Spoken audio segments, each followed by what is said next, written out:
vous ai parlé complètement. Ça passe très vite. Ah oui, c'est ça. Bon, ça doit enchaîner, etc.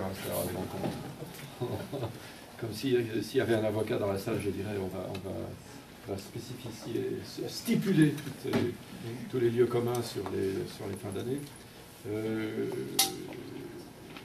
Le prochain DBF, c'est le 10 janvier, et non pas le 3. Le 3, c'est trop de l'avion, ça c'est le problème, moi qui ai un patronyme à accent, je connais le problème. Donc Denis Douté, qui est patron de la SNCF aux États-Unis. Alors il y a plein de sujets chauds à aborder. Si on avait le temps, si on avait le courage, on restait jusqu'à 11h du soir pour parler des problèmes de transport ferroviaire. Denis, tu es né à Orléans. À Orléans, oui. Tes parents étaient tous les deux professeurs d'anglais. Professeur d'anglais, oui. Ce qui peut expliquer en partie le fait de se retrouver ici aujourd'hui. Ah oui, oui. Et ton père était d'une famille, je veux dire, presque paysanne traditionnelle, Oui, qui génération après génération est montée, instituteur, professeur, polytechnicien. Et ta maman était allemande, de Prusse. c'est ça. Ils se sont rencontrés, tes parents, si je me souviens bien, se sont rencontrés en Écosse, tous les deux en train de parfaire leur connaissance de l'anglais. Et ta maman prenait des cours de perfectionnement de français, et puis elle est tombée sur un jeune homme qui l'a séduit, j'imagine. Sans doute.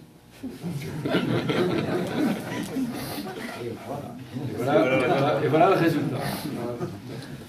Donc tu es né à Orléans, ta famille a voyagé un petit peu en France, dans le Cotentin, pour s'établir ensuite en Alsace, ce qui t'a permis de faire ta prépa à Strasbourg, au lycée Kléber. Tu es rentré à l'X en 5,5, et hop, directement à la SNCF à la sortie, pas d'école d'application. Pas d'école d'appli, non. La SNCF faisait la sortie, non pas des lycées, mais des grandes écoles. Et donc, tu es rentré à la SNCF, tu avais donc 31 ans passés. 31 ans passés à la SNCF. Voilà, ça, c'est une Belle belle carrière. Alors, tu as fait un peu de tout, et tu m'as dit alors une chose qui m'a fait plaisir, et en même temps me donne un peu de chagrin, c'est que la SNCF faisait à l'époque des choses qu'on fait moins maintenant dans les très grandes entreprises, c'est-à-dire que quand tu es rentré dans la maison, dans la grande maison, polytechnicien ou pas, allez, sur le terrain. Sur Ballast, oui. Alors Oui, non, c'était une période qui a disparu assez vite, parce que dès à ce moment-là, les diplômés de grandes écoles considéraient qu'ils avaient fait suffisamment d'études pour être tout de suite à des postes de responsabilité, alors qu'au moment où je suis rentré, il fallait effectivement pendant 18 mois ingurgiter tous les règlements de sécurité et passer par tous les différents postes qu'on allait superviser après. Et comme juste à ce moment-là, j'ai eu la chance de rentrer à un moment où il avait été décidé que les grands métiers traditionnels de la SNCF, qui étaient donc l'exploitation, le métier dans les gares, l'aiguillage, les billets, etc., ça c'est l'exploitation. Il y avait le métier de matériel et traction, qui était les seigneurs du rail, la conduite, et puis en même temps ceux qui entretenaient le matériel, que ce soit les locomotives, les wagons, les voitures et voyageurs. Donc ça c'était le métier MT, puis il y avait le métier VB, qui était la maintenance de l'infrastructure, voies et bâtiments. Donc c'était les trois grands métiers qui existaient depuis toujours au chemin de fer, un peu partout dans le monde d'ailleurs. Et juste avant que j'arrive, MT avait été séparé en disant ben, le matériel c'est quand même spécifique, c'est la maintenance, la traction, la conduite des trains. Et finalement la conduite des trains c'est plus proche de l'exploitation. Donc on va essayer de former des gens aux deux métiers, qui étaient jusque-là bien séparés. Et on a décidé d'appeler ça transport. Et je faisais partie de ce qu'on appelait les attachés de transport qui étaient formés aux deux métiers. Donc j'ai eu la chance de conduire des trains à mon compte, d'apprendre. Alors on avait 3 mois pour devenir conducteur de train, là où la formation traditionnelle était 18 mois. Donc il fallait vraiment ingurgiter beaucoup. Et puis en même temps d'être aiguilleur dans les gares, enfin agent de maîtrise dans les postes d'aiguillage, Villemomble sur la Grande Ceinture, bord des pommes qui sont fermés depuis longtemps. Enfin il passe toujours beaucoup de trains. Et agent de maîtrise aussi dans les côtés de traction, enfin bref tous les métiers avant d'accéder au premier poste pour lequel on avait été embauché. Enfin, tu comprends pourquoi ça m'attriste de savoir qu'on fait plus ça, on fait plus ça, parce que je pense que qu'on soit grand patron, c'est une belle chose, mais d'avoir touché un peu le concret du quotidien des gens qui travaillent dans l'entreprise, qu'on ne le fasse plus, c'est bien regrettable. Ah, mais ça donne une légitimité qui sert, en particulier dans les postes de management.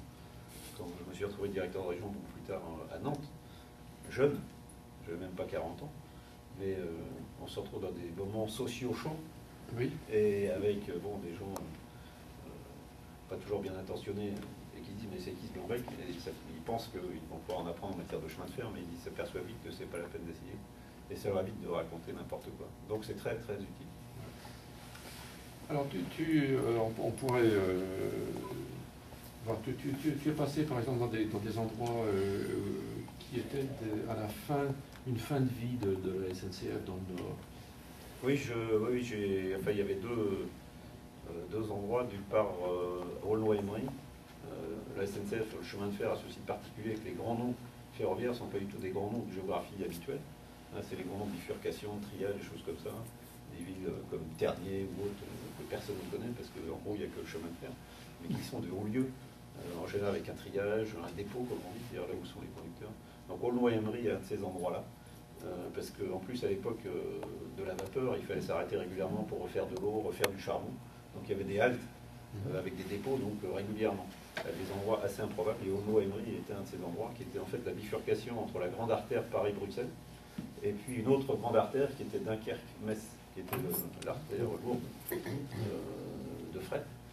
Et Aulnoy-Emery était juste au croisement.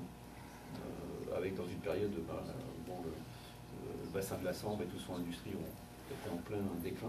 Puis après Béthune, Pas-de-Calais, alors là c'était après la fin des mines, les houillères du bassin du Nord et du Pas-de-Calais, qui était évidemment la moelle épinière de l'industrie du Nord. Et avec un passé ferroviaire énorme, les chemins de fer sont nés partout dans le monde d'ailleurs des mines, puisqu'il s'agissait de transporter au fond des mines des charges lourdes.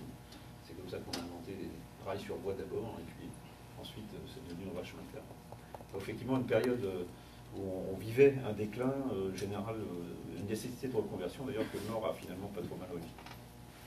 Alors dis-moi, il y a les Français d'ici, je saute un peu en avant, les Français d'ici regardent le débat sur le transport ferroviaire dans la région, enfin aux États-Unis, mais plus particulièrement dans la région, et en se disant mais comment ça se fait, nous sommes au centre mondial du high-tech, de la créativité, il y a de l'argent, enfin... Discussion. Il y a de l'argent. Il y a de l'argent. Il y a du papier. Pardon ? Il y a du papier. Mais l'argent n'existe pas. L'argent est une convention. Il n'y a pas de. On l'a bien vu en 2008. Les États-Unis donc sont un pays qui paraissent pour nous ici rétrogrades en matière de transport ferroviaire. Et en parlant avec toi, alors je me souviens effectivement quand des grandes locomotives avec des noms américains, donc ce que tu m'as dit, ça a réveillé des souvenirs, mais tu me disais qu'en fait, le pays en avance, le meilleur pays du monde pour le transport ferroviaire, c'était les États-Unis, et c'est encore vrai en ce qui concerne le fret. Absolument. Alors qu'est-ce qui s'est passé ?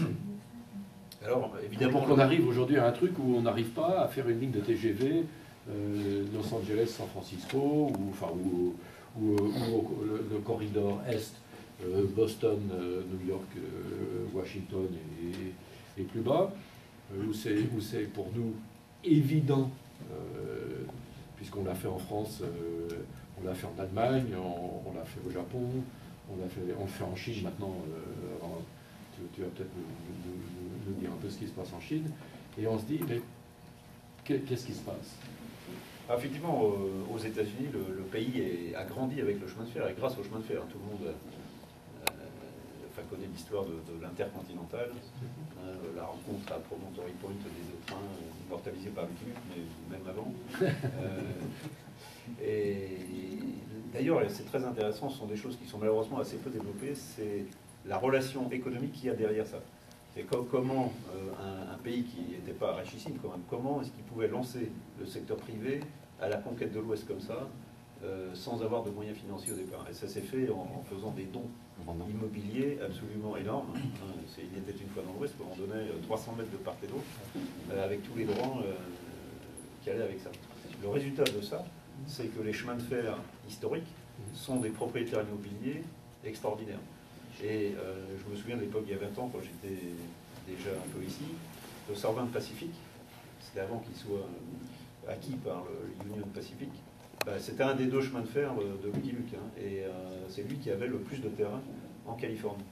Et en fait, à l'époque, en 1990 à peu près, le Southern Pacific faisait plus d'argent en vendant parcimonieusement des bouts de terrain en Californie qu'il faisait sur l'ensemble de son exploitation ferroviaire, ce qui était extraordinaire. Vous imaginez ce que représente 300 mètres de part et d'autre en Californie d'une ligne tout droite.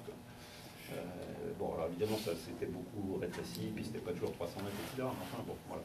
Alors le chemin de fer était tellement puissant à l'époque, au 19e siècle, qu'il a exagéré, entre guillemets. C'est-à-dire qu'il a fallu le réguler.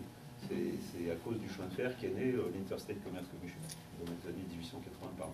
Parce qu'ils servaient de leur position pour étrangler les gens qui voulaient transporter des marchandises. Absolument. Et bon, comme la concurrence était la diligence, assez vite, il n'y a plus de concurrence du tout. Bon. Donc il est resté, d'ailleurs, c'est important pour aujourd'hui à comprendre, c'est qu'il est resté un peu dans la mentalité américaine, cette idée que le chemin de fer, il faut faire attention, ça peut exagérer, ça peut profiter de la situation de monopole, et donc c'est ça qui en partie explique un peu les difficultés initiales de la grande vitesse ferroviaire voyageur aux États-Unis. Alors ensuite, dans les années du XXe siècle, développement industriel extraordinaire, et les Américains ont absolument tout inventé ce qu'il y a de moderne en chemin de fer. Au plan technique, en matière de signalisation, d'attelage automatique, de frein continu à air. Qu'est-ce que tu veux dire par signalisation? La commande centralisée de signalisation, enfin, la signalisation évolue beaucoup. Maintenant, on fait beaucoup d'informatique, mais à l'époque, c'était des relais électromagnétiques, etc. C'est eux qui ont inventé ça. Donc, une productivité extraordinaire, avec des trains extraordinaires, aussi bien en fret qu'en voyageurs. Et puis, avec la Ford T, la révolution de l'automobile, puis de l'aviation, très très tôt, le chemin de fer a été concurrencé par ces deux modes nouveaux. Il y a un nombre de voitures, évidemment, déjà dans les années 30 aux États-Unis, incomparablement plus grand qu'en Europe. Ce qui fait qu'en peu d'années, après il y a eu la construction du highway system, enfin tout le réseau d'autoroutes dans les années 50, ce qui fait qu'en peu d'années, d'autant plus que du fait de ce passé où ils avaient exagéré, ces chemins de fer étaient surrégulés. Et du coup, ils étaient complètement étranglés, ils n'avaient pas de liberté tarifaire. Et ils étaient tous en train de crever. Donc, c'est ce qui s'est passé pour les plus grands réseaux. Le plus grand réseau s'appelait, il y avait une grande concurrence entre les deux réseaux du Nord-Est, Pennsylvania Railroad et le New York Central. Mais à un moment, ils étaient tellement mal au point que l'impensable est arrivé. C'est la fusion des deux. Donc, ils ont fusionné pour devenir le Penn Central. On regarde lui la fin du Penn Central. Et c'est d'ailleurs intéressant aussi de se dire que les plus grands investissements privés qui ont probablement été faits aux États-Unis à ce moment-là, c'était la modernisation du chemin de fer du Pennsylvania pour rentrer dans New York. Parce que si on regarde un peu, enfin moi je ne connais pas très bien la zone, mais quand on regarde les gares monumentales qu'il y a, les tunnels, les ponts d'accès, c'est quelque chose d'absolument gigantesque. Et quand on se dit que ça a été construit dans les années 30, 40 ou même après, parfois, enfin c'est assez sidérant. Et ils ont, de façon privée, développer des choses qui coûtaient des milliards qui coûteraient des milliards de dollars aujourd'hui, ce serait de toute façon impossible à faire. Voilà, la grande gare à New York. Donc le chemin de voyageurs, fer de voyageurs a pratiquement disparu à partir de 1970, et le fret a failli y passer. Mais ils se sont rendus compte que c'était indispensable, et ils ont passé une loi de libéralisant un peu les choses, le Staggers Act, au début des années 70, qui a desserré l'étau qu'il y avait autour d'eux, et qui leur a permis de croître de façon extraordinaire. Ce qui fait qu'aujourd'hui, le chemin de fer de fret aux États-Unis, ayant été libéré comme ça, et comme par ailleurs, il n'y avait pas le voyageur qui a des caractéristiques très différentes, on peut dire que le réseau nord-américain... Ils sont plus spécialisés juste pour une tâche. Exactement. Et du coup, enfin, si on compare, les réseaux européens sont des réseaux spécialisés voyageurs, ou essentiellement tournés voyageurs. Et en voyageur, on cherche la fréquence, la rapidité, ce qui fait que c'est incompatible avec des trains longs et lourds et lents.